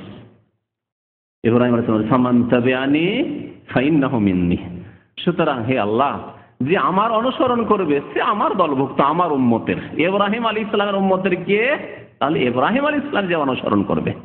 ওমান আসানি, হে আল্লাহ, আমার যে নাফরমানি করবে, ফাইন্নাকা গাফুরুর রহিম, আল্লাহ তোমার মর্জি, এখন তুমি তাকে মাফ করবে, রহম করবে, তাকে হিদায়াত করবে, হিদায়াতের মালিক আল্লাহ তুমি। তো যারা কোরআন সুন্নাহর দিকে ফিরে আসবে, প্রিয় নবী মুহাম্মদুর রাসূলুল্লাহ সাল্লাল্লাহু আলাইহি ওয়াসাল্লামের হাদিসের দিকে ফিরে আসবে, বাস এই পয়েন্টের উপরে চলে আসেন। বলছি না যে আমার মতো আলেমের কথা শোনেন আপনি, বলছি যে ফামান তাবিআনি, নবীর কাছে এসে বলেন। নবী করিম সাল্লাল্লাহু আলাইহি ওয়াসাল্লাম আপনাকে বলছেন ফামান তাবিআনি, মুহাম্মদ সাল্লাল্লাহু আলাইহি ওয়াসাল্লাম বলছেন উম্মতকে, আমাকে, আপনাকে, আমার অনুসরণ যে করবে, আল্লাহর নবীর অনুসরণ করুন, আল্লাহর নবীর নাফরমানি কো আমান আসানি করিয়েন না। নবী করিম সাল্লাল্লাহু আলাইহি ওয়াসাল্লাম ইরশাদ করছেন, কুল্লু উম্মতি ইয়াদখুলুনাল জান্নাহ ইল্লা মান আবা। আমার উম্মতের প্রত্যেকে জান্নাতে যাবে, তবে যেই ব্যক্তি অস্বীকার করবে, যে ব্যক্তি অস্বীকার করবে। সাহাবার অবাক হয়ে জিজ্ঞাসা করলেন, ইয়া রাসূলুল্লাহ কিলা ওয়ামান আবা, কে আছে যে অস্বীকার করবে, আপনাকে অস্বীকার করবে বা জান্নাতে যেতে অস্বীকার করবে, জান্নাতে যেতে অস্বীকার করবে অথচ মুসলিম। তো অবাক হওয়ারই ব্যাপার। আর প্রিয় নবী সাল্লাল্লাহু আলাইহি সাল্লামকে মানতে অস্বীকার করবে, এটা একটা আশ্চর্যের ব্যাপার। কেমন কথা হলো যে মুহাম্মদ সাল্লাল্লাহু আলাইহি সাল্লামকে মানতে অস্বীকার করবে, তার অনুসরণ করতে অস্বীকার করবে, তার আনুগত্য করতে অস্বীকার করবে। জি, নবী করিম সাল্লাল্লাহু আলাইহি ওয়াসাল্লাম বললেন, মান আতানি দাখালাল জান্নাহ, যে ব্যক্তি আমার আনুগত্য করলো, মুহাম্মদ সাল্লাল্লাহু আলাইহি সাল্লামের আনুগত্য করলো, দাখালাল জান্নাহ, সে জান্নাতে যাবে। ওমান আসানি, যে ব্যক্তি আমার নাফরমানি করলো, বিরুদ্ধাচরণ করলো, আমার আদর্শ মোতাবেক জীবন যাপন করলো না, আমার আদর্শ মোতাবেক রজব কাটালো না, আমার আদর্শ মোতাবেক শাবান কাটালো না, আমার আদর্শকে বাস্তবায়িত করলো না, ফাকাদ আবা, সে অস্বীকার করলো জান্নাতে যেতে, সে অস্বীকার করে আল্লাহর নবীকে মানতে। ফামান তাবিআনি ফাইন্নাহু মিন্নি, যে ব্যক্তি নবী করিম সাল্লাল্লাহু আলাইহি সাল্লামের অনুসরণ করবে, সেই নবীর অন্তর্ভুক্ত হবে, নবীর উম্মতের অন্তর্ভুক্ত হবে, নবীর উম্মতে নবীর শাফাত পাবে, নবীর হাউজে কাউসার পাবে, নবীর উম্মতে শামিল হতে পারবে। ওমান আসানি ফাইন্নাকা গফুরুর রহিম। এই রজব মাস, রজব মাসে নবী করিম সাল্লাল্লাহু আলাইহি ওয়াসাল্লাম এমন কোন আমল যা অন্য কোন মাসে করেননি আর রজবে করেছেন, এমন কোন আমলের খোঁজ পাওয়া যায় না। কোন হাদিস পাবেন না আপনি, একটি হাদিস পাবেন না যে রজব মাসে স্পেশাল একটি কোন ইবাদত করেছেন যা হয়তো তার আগের মাসে করেননি, মুহররম মাসে করেননি, সফর মাসে করেননি, আর রজব মাসে করেছেন। আমার বলার উদ্দেশ্য এই যে প্রত্যেক মাসে নবী করিম সাল্লাল্লাহু আলাইহি ওয়াসাল্লাম 13, 14, 15 তারিখ আরবি মাসে, চাঁদের মাসে কি করতেন? রোজা রাখতেন, আইয়ামে বীজের রোজা। এই রোজা রজব মাসেও রাখতেন আর অন্য মাসেও রাখতেন। তাহলে রজব মাসের বৈশিষ্ট্য নয়, শাবান মাসের বৈশিষ্ট্য নয়, শাবান মাসের জন্য রাখতেন না, রজবের জন্য রাখতেন না, যে কোনো মাসে রাখতেন। এইভাবে নবী করিম সাল্লাল্লাহু আলাইহি ওয়াসাল্লাম প্রত্যেক সোমবারে ইয়ামুল ইসনাইন, সোমবারে আর প্রত্যেক বৃহস্পতিবারে রোজা রাখতেন। এই সোমবার বৃহস্পতিবার যেমন রজব মাসের সোমবার বৃহস্পতিবার রোজা রাখতেন, তেমনি শাবান মাসের সোমবার বৃহস্পতিবার রোজা রাখতেন, তেমনি মুহররম, সফর, রবিউল আউয়াল অন্যান্য মাসের সোমবার বৃহস্পতিবারে রোজা রাখতেন। সুতরাং এইভাবে যদি আমল করতে হয় যে আপনি রোজা রাখবেন, ভালো কথা, 13, 14, 15 তারিখ রোজা রাখেন আপনি, অন্য মাসে যেমন রোজা রাখেন এই মাসে রাখেন, অন্য কোনো মাসে রাখবেন না। আর শুধু শুধু রজব মাসে রাখবেন, শুধু শাবানে রাখবেন না, বলবেন না আপনার জন্য না। কি জন্য? শাবানের স্পেশাল কোনো ফজিলত আছে যে শুধু এই মাসেই রাখবেন? না, এরকম করবেন না।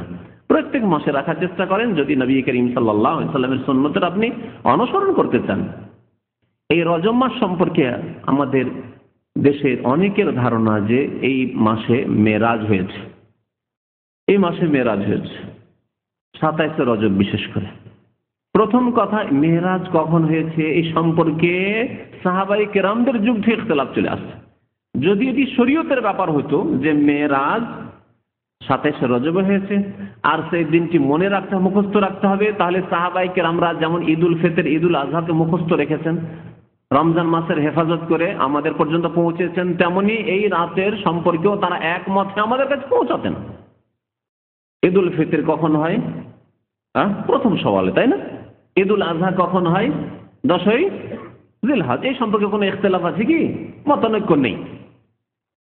জিলহজ মাসে এত তারিখে ঈদুল আজহা হয় আর শাওয়াল মাসের এই তারিখে ঈদুল ফিতর হয়। এইরকমই যদি এটি ইবাদতের রাত হতো বা দিন হতো, মেরাজের রাত, তাহলে সাহাবায়ে কেরাম কখনো এটাকে ভুলে যেতেন না, মনে রাখতেন। তারা আমাদের পর্যন্ত নকল করতেন, উম্মত পর্যন্ত পৌঁছাতেন। সিরাতুন নবীর কিতাব যদি রাহিকুল মখতুম পড়েন, দেখবেন তাতে 5টিরও বেশি মত আছে এই শবে মেরাজ নিয়ে। মেরাজ কখন হয়েছে এই নিয়ে বহু মত রয়েছে, তখন থেকে ইখতিলাফ চলে আসছে। যারা সিরাত রচনা করেছেন, নবীর জীবনে লিখেছেন, তাদের এই নিয়ে ইখতিলাফ চলে আসছে। তাহলে বোঝা গেল যে প্রথম কথা সাব্যস্ত নয় যে এই রজব মাসে হয়েছে। কোন মাসে হয়েছে আল্লাহ পাক জানে। কেউ বলেছে রমজানে, কেউ বলেছে অন্য মাসে, কেউ বলেছে অন্য মাসে, নানা মত। আর যদি মেনেই নেওয়া হয় যে রজব মাসে হয়েছে আর 27 রজবেই হয়েছে, তাহলে এখন প্রশ্ন, তাহলে আমাদের করণীয় কি? 27 রজবে মেরাজই হলো ধরে নিলাম, রজব মাসেই মেরাজ হলো ধরে নিলাম, তাহলে আমরা করব কি? এর জবাব কে দেবে? আমরা নিজেরা দেব না আল্লাহর নবীর কাছ থেকে নেবেন? আল্লাহর কাছ থেকে নেবেন। আল্লাহ পাক রব্বুল আলামিনের কাছ থেকে জবাব নেন, ওমা আতাকুমুর রাসূলু ফাখুযুহু, রাসূল যা তোমাদেরকে দিয়েছেন তা নিয়ে নাও, গ্রহণ করো।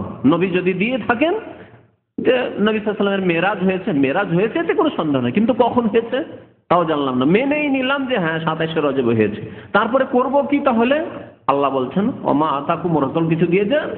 রাসূল যদি কিছু দিয়ে থাকেন স্পেশাল, যে মেরাজের রাতে প্রত্যেক বছরে নবী সাল্লাল্লাহু আলাইহি ওয়াসাল্লাম মেরাজ থেকে ফেরার পরে প্রত্যেক বছরে একবার করে মেরাজের রাত ফিরে এসেছে, নবী সাল্লাল্লাহু আলাইহি ওয়াসাল্লাম যা দিয়েছেন এই মর্মে ফাখুযুহু, তা নেও, তোমরা আমল করো।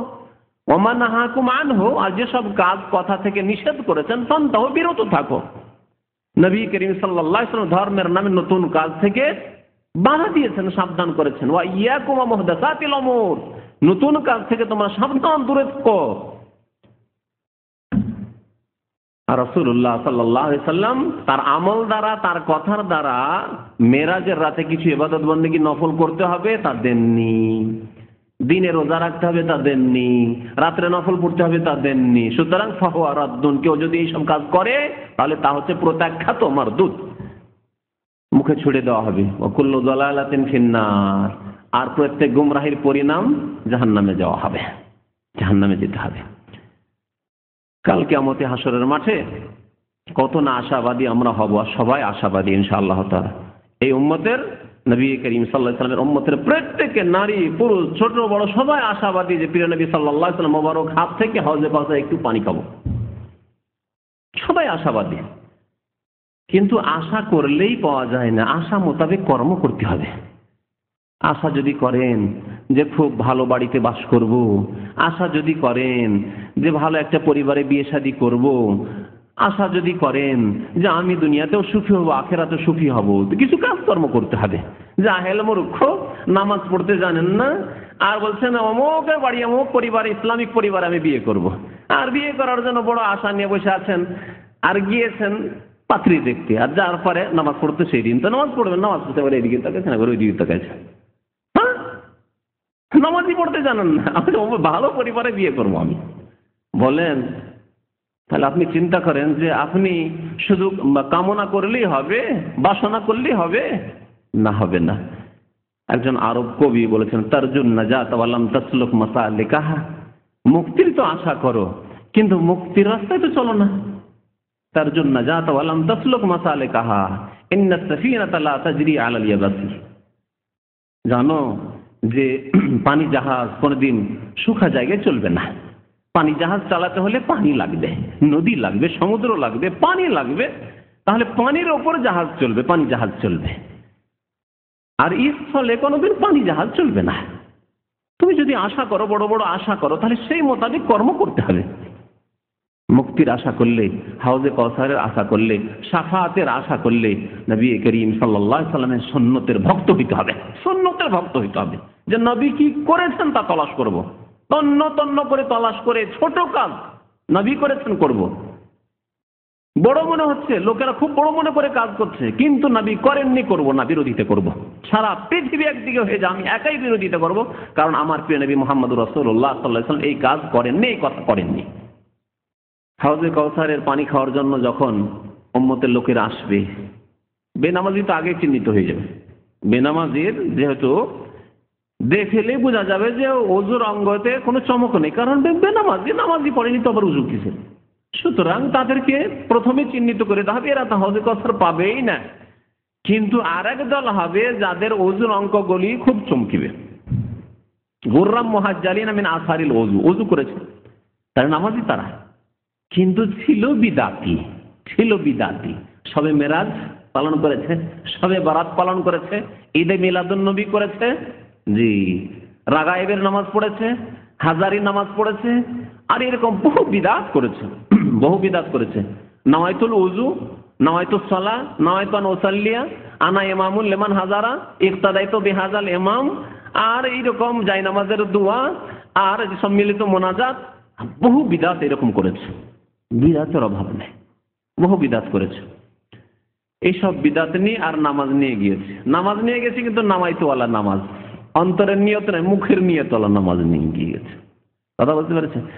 আল্লাহর নবী বলেছেন সূরা ফাতিহা ছাড়া নামাজ হয় না, বলছেন না সূরা ফাতিহা পড়বো না, আমি তো বলেই দিলাম ইক্তেদাই তো বিহাজাল ইমাম, এই ইমামের ইক্তেদা করেই ফেলেছি। আরে বাবা, ইমামের ইক্তেদা করেছেন তো আত্মাহিয়াতু কেন পড়বেন? তাহলে ইমামের ইক্তেদা করেছেন তো আল্লাহুম্মা সাল্লি আলা মুহাম্মদ আল্লাহুম্মা বারিক আলা মুহাম্মাদি কেন পড়বেন আপনি? আর সামিআল্লাহু লিমান রাব্বানা ওয়া লাকাল হামদু আসসালামু আলাইকুম সবই কেন করবেন? সব ভেরে দেন আপনি, ইক্তেদাই তো বিহাজাল মানে সব ভেরেই দিলাম। শুধু সূরা ফাতিহার সাথে দুশমনি, সূরা ফাতিহার সাথে শত্রুতা। আবার এই বিদাতীদের কথা যে ওয়াহাবি মারদুদ না ফাতিহা না দুরুদ, ওয়াহাবিরাই নাকি ফাতিহা পড়ে না দুরুদ পড়ে না, অথচ এরাই ফাতিহার দুশমন আর দুরুদের দুশমন। এই বিদাতীরা ফাতিহার দুশমন আর বিদাতীরাই হচ্ছে দুরুদের দুশমন। কেমন করে? বিদাতীরা ফাতিহা পড়ে না, বলছে না নাজায়েজ হারাম, ইমামের পিছনে ফাতিহা পড়বেন হারাম, হারাম ফতোয়া দিয়ে দিল। নবী বলছেন লা সালাতা লিমান লাম ইয়াকরা বিফাতিহাতিল কিতাব, এরা বলছে না হারাম। নবী বলছেন তোমার নামাজ হবে না সূরা ফাতিহা পড়লে, এ বলছে না হারাম। আর দুরুদের কথা, কোরআন এবং হাদিসের অনুসারী ভাইরা উলামায়ে কেরাম তাদের মত যে দুরুদ না পড়লে নামাজ হয় না। আল্লাহুম্মা সাল্লি আলা মুহাম্মদ দুরুদ ইব্রাহিমি আল্লাহুম্মা বারিক আলা মুহাম্মাদ ইন্নাকা হামিদুম মাজিদ, না পড়লে নামাজ হয় না, এটি হচ্ছে রুকুন। তারা বলছে না ওয়াজিব, তাদের আলেমরা বলছে ওয়াজিব। ফাজাইল আমল খুলে দেখেন, বেহেশতি জওয়ার খুলে দেখেন, মুকসুদ মুমিন খুলে দেখেন, হানাফি ফিকহের কিতাব খুলে দেখেন, হিদায়া পর্যন্ত খুলে দেখেন যে দুরুদ পড়া ওয়াজিব। পড়লে ভালো, আর না হলে সহজ দিলেই হবে। ওয়াজিব যদি ছুটেই যায় তাহলে সহজ দিলেই কাজ হয়ে যাবে। তাহলে যে সব কবর মাজার পূজারী ভারত উপমহাদেশে, ভারত বাংলাদেশ পাকিস্তানে যারা নিজেদেরকে বলে যে আমরা ফিকহি মাসলায় হানাফি, তারাই তো দুরুদ পড়ে না, তারা তো ফাতিহা পড়াকে হারাম মনে করে ইমামের পিছনে। আর যাদেরকে বলছেন ওয়াহাবি মারদুদ, তারা তো মাশাআল্লাহ, তারা তো মনে করে এক রাকাতে যদি ছুটে যায়, 3 রাকাতে সূরা ফাতিহা পড়েন, এক রাকাতে আলহামদু সূরা পড়েনি, নামাজই হবে না। নামাজের সবকিছুই সুন্দর করে পড়ে আল্লাহুম্মা সাল্লি আলা মুহাম্মদ পড়লে না, নামাজই হবে না। শুনে রাখুন ভালো করে। তো কাল কিয়ামতে হাসরের মাঠে যখন আসবে, নামাজি কিন্তু বিদাতি, নামাই তো পড়া নামাজি, ইক্তাদাই তো বিহাজাল ইমাম পড়া নামাজি, নামাজি কিন্তু বিদাতি। এই সবে মেরাজ করা নামাজি, রাগায়েবের নামাজ পড়া নামাজি, বিদাতি নামাজি। যখন তারা আসবে হাউজে কাউসারের কাছাকাছি, ফেরেশতারা তখন তাদেরকে পিটিয়ে তাড়াবে, মায়ের দিবে ফেরেশতারা, বাধা সৃষ্টি করবে, তাদেরকে যেতে দেবে না। নবী করিম সাল্লাল্লাহু আলাইহি ওয়াসাল্লাম দেখতে পাবেন, বলছেন ইয়ারিফুনি ওয়া আরিফুহুম, আমি তাদেরকে চিনতে পারবো আর তারা আমাকে চিনতে পারবে। আল্লাহু আকবার। বিদাতীরা নবী সাল্লাল্লাহু আলাইহি ওয়াসাল্লামকে দেখে চিনতে পারবে, আর নবী সাল্লাল্লাহু আলাইহি ওয়াসাল্লাম তাদেরকে চিনতে পারবেন তাদের ওযুর অঙ্গগুলি দেখে, যে ওযুর অঙ্গগুলি তো চমকিচ্ছে, তারা নামাজি, বেনামাজি লোক নয়। তাহলে বোঝা গেল বেনামাজিকে নবী সাল্লাল্লাহু আলাইহি ওয়াসাল্লাম চিনবেন না। বেনামাজি ভাইদেরকে জানিয়ে দেবেন আল্লাহর রাস্তায় যে বেনামাজিকে নবী করিম সাল্লাল্লাহু আলাইহি ওয়াসাল্লাম চিনতে পারবেন না, নিজের উম্মত বলে চিনবেন না। ফাকাদ কাফারা, জি, তারা কাফেরদের দলভুক্ত হয়ে উঠবে। আর বিদাতি মুসলিমদের দল হয়ে উঠবে, কিন্তু কাল কিয়ামতে গিয়ে জি ফেলিয়র হয়ে যাবে, নাকাম হয়ে যাবে, মনের কামনা বাসনা পূরণ হবে না। বড় আশা নিয়ে বড় বড় আমল করেছে, মেহনত করেছে, সারা রাত ধরে জেগে সবে মেরাজ করেছে, আর সবে মেরাজের ভিড় ভাড় করে, এত ভিড় ভাড়ে মক্কা মদিনায় গিয়ে ভিড় ভাড় করেছে, উমরায় গিয়েছে, ছুটি পায়নি, তারপরে বেতন কাটিয়ে দিয়েছে, তারপরে চলে গেছে এই সবে মেরাজের সময় মক্কা মদিনায় কাটাবো, এইসব বিদাত করতে। কত যে আশা নিয়ে, বুক ভরা আশা নিয়ে করেছে, কিন্তু নবীর তরিকায় যেহেতু করেনি, আমল কোনো কাজে আসবে না। হাউজা কাছের পানি খাওয়ার জন্য যখন দৌড় দিয়ে যাবে, তখন পিটিয়ে তাড়াবে ফেরেশতারা। তখন আল্লাহ নবী বলবেন যে ওসাই হাবি, আমারই সাথী তো, আমার সাথী, আসতে দাও। নবী করিম সাল্লাল্লাহু আলাইহি ওয়াসাল্লাম ফেরেশতারা বলেন ইন্নাকা লা তাদরি মা আহদাসু বাদাক, হে নবী আপনি জানেন না যে আপনার পরে এরা নতুন নতুন কি কাজ করেছে, আপনি জানেন না, ইন্তেকাল হয়ে গেছে, জানেন না তিনি। লা তাদরি, আপনি জানেন না, মা আহদাসু বাদাক, আপনার পরে এরা নতুন নতুন কাজ। আহদাসু এখানে মুহাদাসা থেকে দেখেন, নতুন নতুন কাজ কি করেছে, এটা বিদাতি ছিল এরা সব।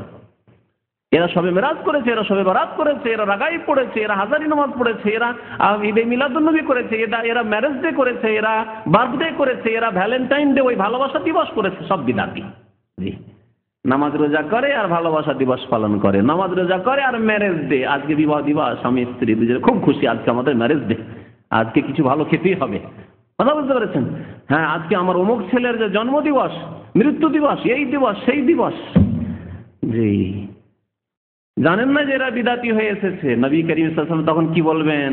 আর বলবেন, অনুরোধ করবেন যে যাক আসতে দাও, নামাজ তো পড়েছে, নামাজ তো পড়েছে আমার উম্মতের লোক, যাক বিদাত করেছে তারা মহব্বত নিয়ে তো করেছে, আসতে দাও, এই কথা বলবেন না, বলবেন সোহকান, তাড়িয়ে দাও এদেরকে। লেমান বাদ্দালা দিনী, আমার দিনকে যারা বদলিয়ে দিয়েছে, পরিবর্তন করে দিয়েছে। লেমান গাইয়ারা বাদি, অন্য হাদিসে রয়েছে আমার পরে যারা ধর্মকে পরিবর্তন করে দিয়েছে। ধর্মে ছিল না নামাইতো ঢুকিয়েছে, ধর্মে ছিল না ইফতাদাইতো বিহাজাল ইমাম ঢুকিয়েছে, ধর্মে ছিল না ঈদে মিলাদুন নবী ঢুকিয়েছে, ধর্মে ছিল না ম্যারেজ দিবস ঢুকিয়েছে, ধর্মে ছিল না বার্থডে তা ঢুকিয়েছে, ধর্মে ছিল না শবে মেরাজ তা ঢুকিয়েছে, ধর্মে ছিল না শবে বারাত তা ঢুকিয়েছে। দ্বীনে ইসলামে লাইলাতুল কাদার, শবে কাদার আছে, দ্বীনে ইসলামে লাইলাতুল কাদার আছে। আর তা কখন? রমজান মাসের শেষ 10 দিনের বেজোড় রাতগুলিতে। আল্লাহ ইন্না আনজালনা ফি লাইলাতিল কদর বলেছেন। কোথাও আছে লাইলাতুল বারাআ? শবে বারাত, লাইলাতুল বারাআ মানে শবে বারাত আছে। ইন্না আনজালনা ফি লাইলাতিল মেরাজ, লাইলাতুল মেরাজ বলে কোথাও আছে? নেই কোথাও।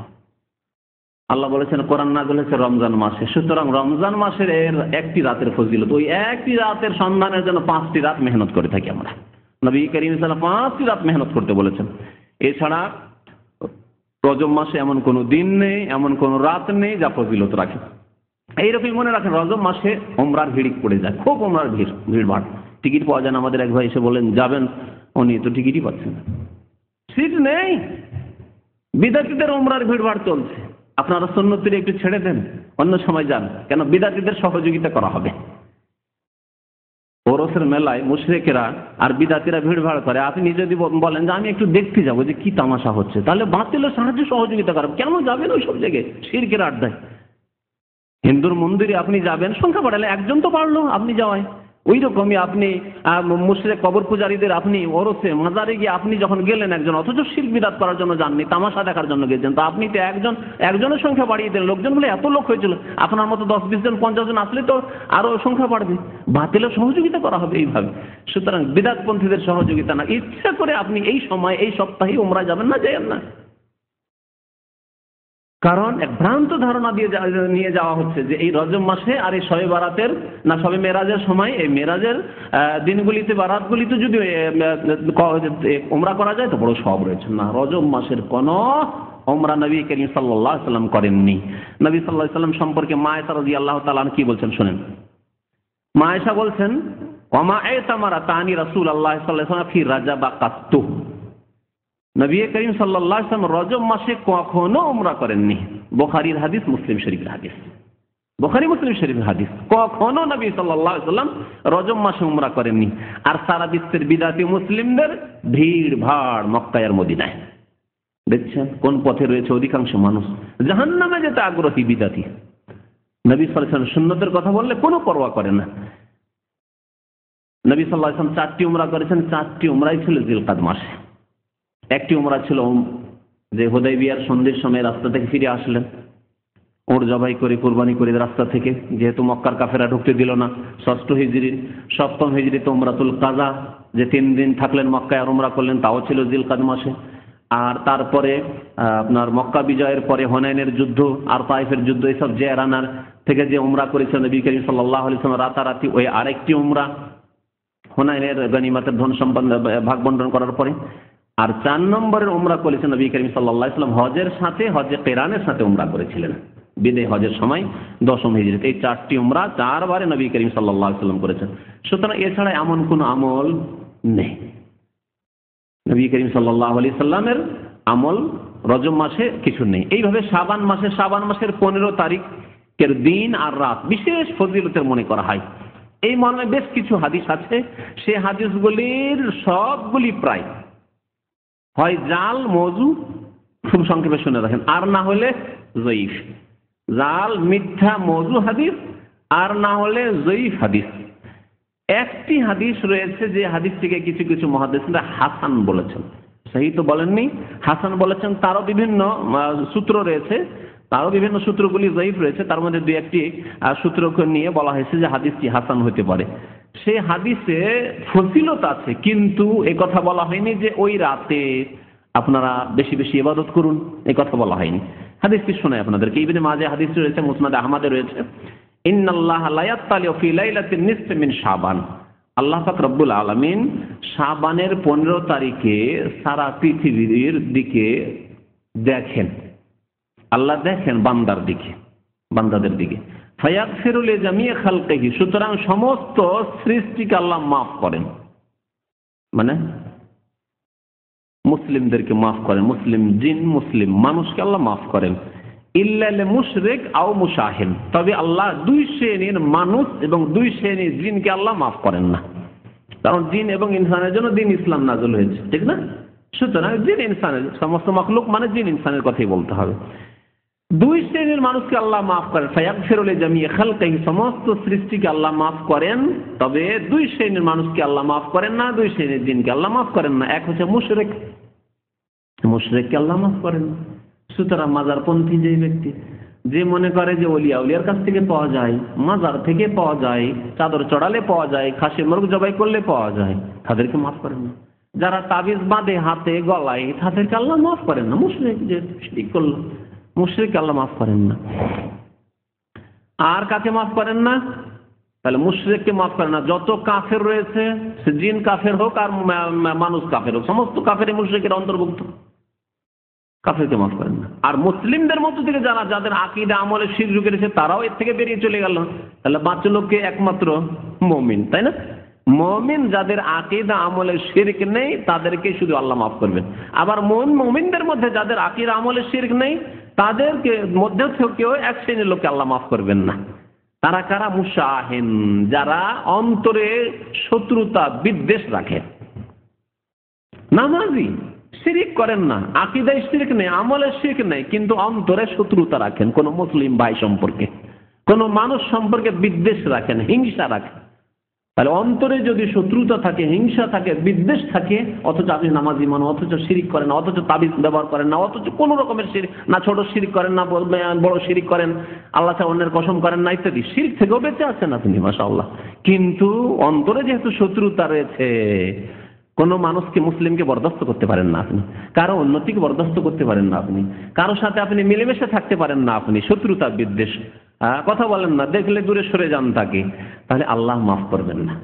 এই হাদিসটিকে হাসান বলেছেন আল্লামা আলবানী রহমতুল্লাহ আলাইহি।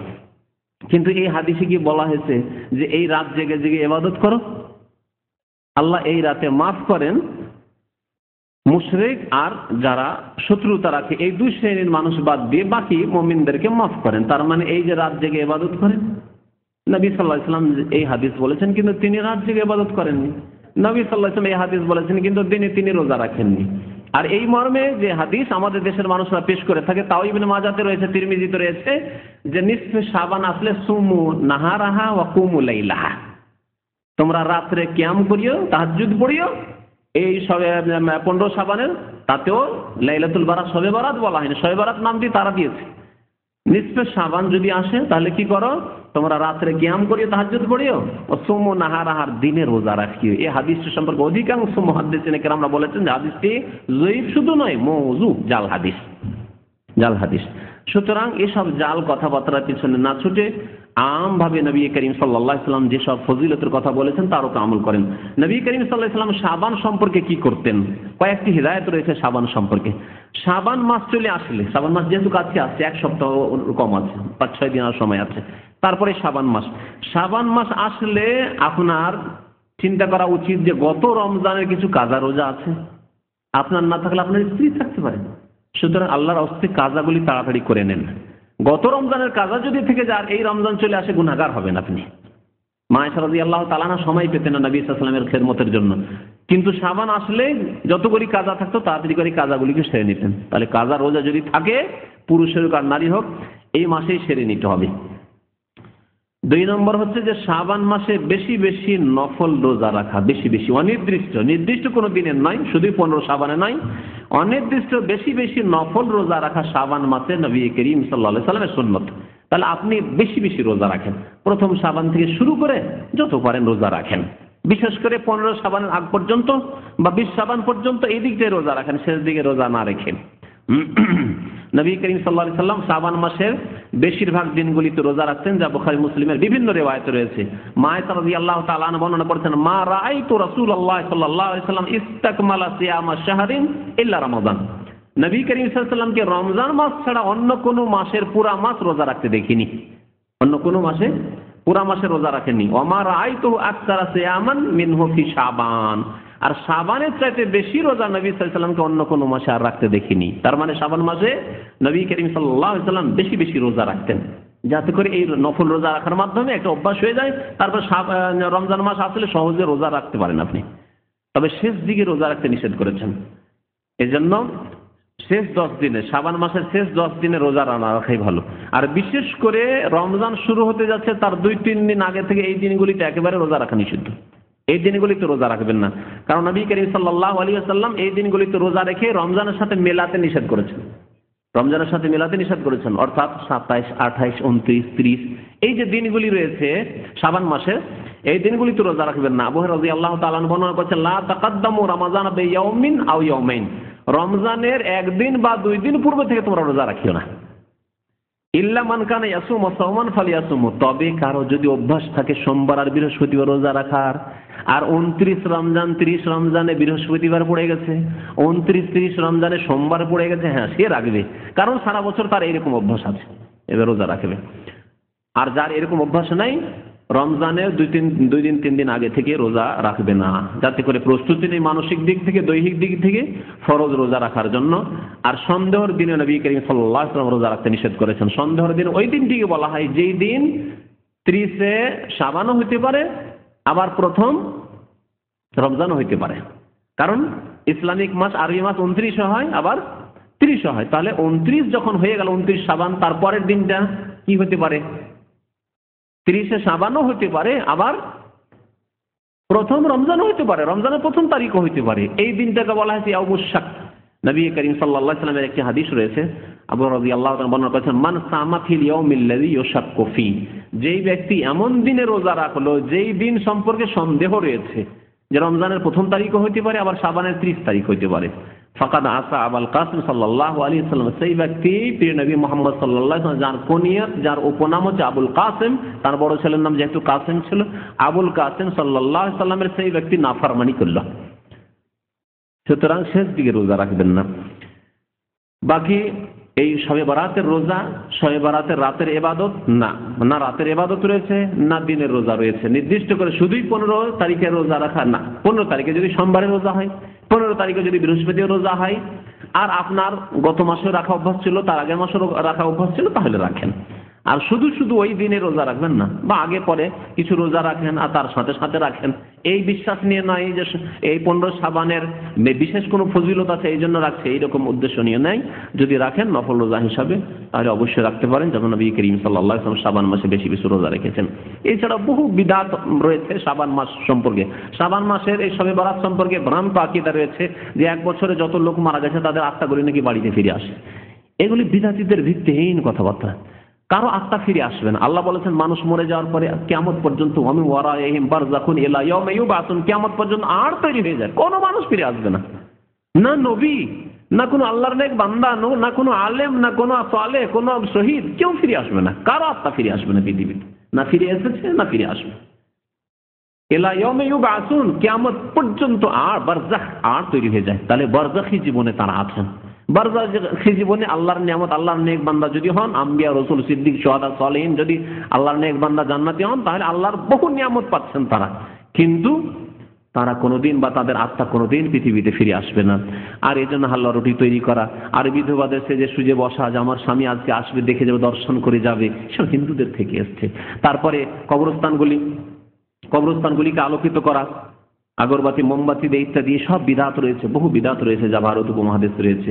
হিন্দুদের পাশাপাশি বাস করে আমরা অনেকেই কালিমা তো পড়েছি, কিন্তু আমরা আদর্শের পরিবর্তন ঘটাইনি, আমরা আমলের কর্মের পরিবর্তন ঘটাইনি। আল্লাহ যেন আমাদেরকে নেক আমলের তৌফিক দান করেন, শিরক থেকে, বিদআত থেকে, কুসংস্কার থেকে বেঁচে থাকার তৌফিক যেন দান করেন, নবী করিম সাল্লাল্লাহু আলাইহি ওয়াসাল্লামের সুন্নতকে ভালোবাসার, সুন্নত মোতাবেক চলার যেন তৌফিক দান করেন।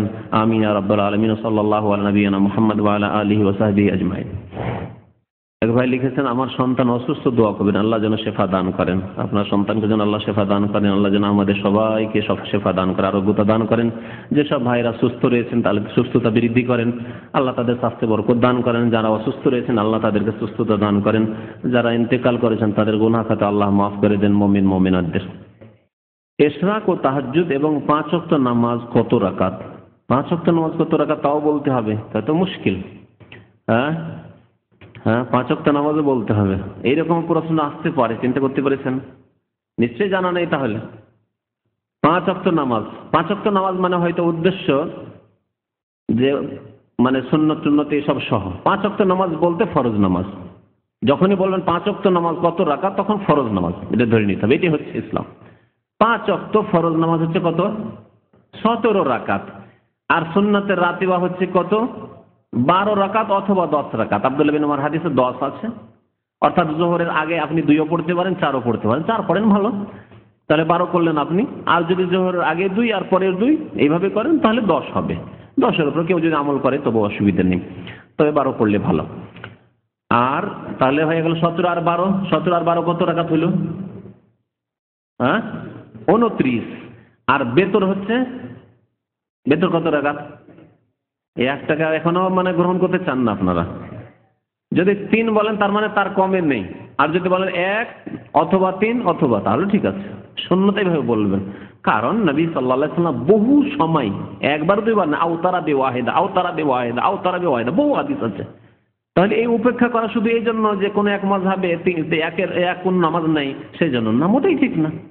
নবী করিম সাল্লাল্লাহু আলাইহি ওয়াসাল্লামের হাদিস আছে। তাহলে সর্বনিম্নটা বলবো আর ওপরটাও বলে দেবো যে সর্বনিম্ন বেতর হচ্ছে 1 রাকাত। আর বেতর মানে বেজোড়, সুতরাং 2 চলবেন না, 1 অথবা 3 অথবা 5 অথবা 7 অথবা 9, হ্যাঁ, অথবা 11 অথবা 13, অসুবিধা নেই। তো 1 রাকাত যদি বেতর ধরি, যেটা দিয়ে আমার দায়িত্ব, আপনার দায়িত্ব শেষ হয়ে যাচ্ছে, যতটাতে দায়িত্ব শেষ ততটাই বলবো। তাহলে টোটাল নামাজ কতটা হইল? হ্যাঁ, 29 আর 1 30 হলো। 30 রাকাত নামাজ পড়লে আপনার দায়িত্ব খালাস হয়ে গেল। তাহাজ্জুদ যদি পড়েন তাহলে তাহাজ্জুদ আর কত রাকাত রয়েছে? জি, 1 রাকাত যদি বেতর 10 করেন, কারণ 11 রাকাত তাহাজ্জুদ পড়া উত্তম, বেতর সহ 11 পড়া উত্তম, সবচাইতে ভালো। যদিও 9ও পড়া যায়, 13ও পড়া যায়, 7ও পড়া যায় সর্বনিম্ন। তাহলে আর 10 রাকাত বাড়িয়ে দিলাম, তাহলে টোটাল কত রাকাত হলো? 40 রাকাত নামাজ। এর জন্য অনেক গবেষক ওলামারা বলেছেন নবী করিম সাল্লাল্লাহু আলাইহি সাল্লাম শত শত রাকাত নামাজ পড়ার সুন্নত রেখে যাননি। সারা জীবন নবী সাল্লাল্লাহু আলাইহি আমল ছিল দৈনিক 40 রাকাত নামাজ পড়া। আমি যে হিসাবটা করলাম কত সূক্ষ্ম হিসাব দেখেন, 40 একবার হুব হয়ে গিয়ে 40 নিজে ফিট হয়ে যাচ্ছে। নবী সাল্লাল্লাহু আলাইহি সাল্লাম দৈনিক 40 রাকাত নামাজ পড়তেন। খুব সহজ হিসাব। 17 রাকাত ফরজ, 12 রাকাত সুন্নাতে রাতেবা, আর 1 রাকাত বেতর, আর 10 রাকাত হচ্ছে, বা নবী সাল্লাল্লাহু আলাইহি সাল্লাম যেহেতু তাহাজ্জুদ সহ পড়তেন 11 রাকাত, হ্যাঁ, আপনার 17 আর 12 হয়ে গেল, আর 11, তাহলে 40 হলো। এই 40 রাকাত নামাজ নবী করিম সাল্লাল্লাহু আলাইহি সাল্লাম পড়তেন। আর কখনো কখনো নবী করিম সাল্লাল্লাহু আলাইহি সাল্লাম যোহর নামাজ পড়েছেন, সব সময় না, এগুলি অতিরিক্ত। জি, ইশরাক পড়েছেন, অতিরিক্ত এগুলি।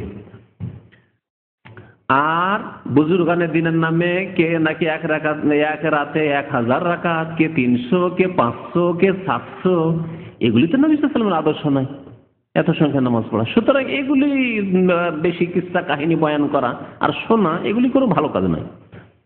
কারণ নবী করিম সাল্লাল্লাহু আলাইহি সাল্লাম চাইতে বড় আদর্শ ব্যক্তি আর পৃথিবীতে না কেউ ছিল না হবে। নবী করিম সাল্লাল্লাহু আলাইহি সাল্লাম আপনার জন্য যথেষ্ট। একজন মানুষ যদি তাহাজ্জুদ পড়তে পারে, এর চাইতে বড় নফল ইবাদত আর কিছু নেই। নফল ইবাদতের সর্বোত্তম ইবাদত হচ্ছে কিয়ামুল লাইল, যার কথা আল্লাহ ইয়া আইয়ুহাল মুযাম্মিল কুমিল লাইলা ইল্লা, কোরআনে আল্লাহ বয়ান করেছেন ওমিনাল লাইলি ফাতাহাজ্জাদ বিহি, তাহাজ্জুদ পড়ো, সুবহানাল্লাহ। হ্যাঁ, ওয়াল মুস্তাগফিরিনা বিল আসার, ভোর রাত্রে আল্লাহর ইবাদত বন্দেগী করো। হ্যাঁ, বুঝতে পেরেছেন? বহু আয়াতের করে তাতাজাফা জুনুবুহুম আনিল মাযায়াদুনা রাব্বাহুম খাওফা ওয়া তামা, বিছানা ছেড়ে দিয়ে তারা ইবাদত বন্দেগী করে। সুবহানাল্লাহ। কোরআনে কারীমে আল্লাহ তাহাজ্জুদের প্রশংসা করেছেন। যদি নফলই পড়তে হয়, তাহাজ্জুদ যথেষ্ট আপনার জন্য, যা নবী করিম সাল্লাল্লাহু আলাইহি ওয়াসাল্লাম নিয়মিত পড়তেন ফরজ নামাজের মতো, যথেষ্ট। সংখ্যা বাড়ায় দেন, এই অমুক অমুক অমুক বুজুর্গ 100 পড়েছেন, অমুক বুজুর্গ 200, 300, 500 পড়েছেন, ওইসব করার দরকার নেই। ইশরাকের নামাজ যেমন জিজ্ঞেস করেছেন, ইশরাকের নামাজ মানে সূর্য ওঠার পরে পরে নামাজ, এটা হচ্ছে 2 রাকাত। তাহাজ্জুদের নামাজ বললাম, তাহাজ্জুদের নামাজ সর্বনিম্ন হচ্ছে বেতর সহ 7, আর সবচেয়ে বেশি সময় নবী সাল্লাল্লাহু আলাইহি ওয়াসাল্লাম যা পড়তেন তা হচ্ছে 11। 8 পড়ার পরে 3 পড়ে 11 পড়েন, অথবা 10 পড়ে 1 করে 11 করেন। আর কখনো কখনো 13ও পড়েছেন, যা রয়েছে হাদিস। 11-এর উপর আমল করে সবচেয়ে ভালো। হজ বা উমরা করতে গেলে ইশরাক ও তাহাজ্জুদের নামাজ পড়া যাবে কিনা, পড়া যাবে আলাদা কথা, কিন্তু নফল নামাজ এমনি নফল পড়তে পারেন, একটা হচ্ছে নফল, আর একটা হচ্ছে সুন্নাতে রাতে বাগুলি। ফরজ নামাজের আগে এবং পরে যে সুন্নতগুলি রয়েছে, ফরজ নামাজের আগে আর পরে যে সুন্নতগুলি 12 রাকাত রয়েছে, সেই সুন্নত সম্পর্কে নবী করিম সাল্লাল্লাহু আলাইহি ওয়াসাল্লাম ফজর নামাজের 2 রাকাত সুন্নত ছাড়া আর কোনো সুন্নত পড়তেন না। মশলা ভালো করে বুঝে নেন। এই সুন্নতগুলি যেহেতু এর সাথে সম্পর্কিত, রিলেটেড ফরজ নামাজের সাথে, ফরজ নামাজের সাথে সম্পর্কিত সুন্নতগুলির ফজরের সুন্নত ছাড়া, ফজরের আগে 2 রাকাত সুন্নত, এই সুন্নত ছাড়া আর বেতর ছাড়া অন্য কোনো সুন্নত পড়তেন না। বাকি কতক নফল আছে যেগুলি এইরকম নয়, নফল আপনার কখনো কখনো পড়লেন, হয়তো এইরকম আপনি মনে করছেন যে মোবারক জায়গায় এসেছি, মসজিদে হারামে আছি, মসজিদ নববীতে আছি, সুতরাং নফল পড়বো, পড়তে পারেন, কোনো অসুবিধা নেই, পড়েন। এশরাকের নামাজ পড়েন আপনি, জোহর নামাজ পড়ে, চাষের নামাজ পড়েন আপনি, কোনো অসুবিধা নেই।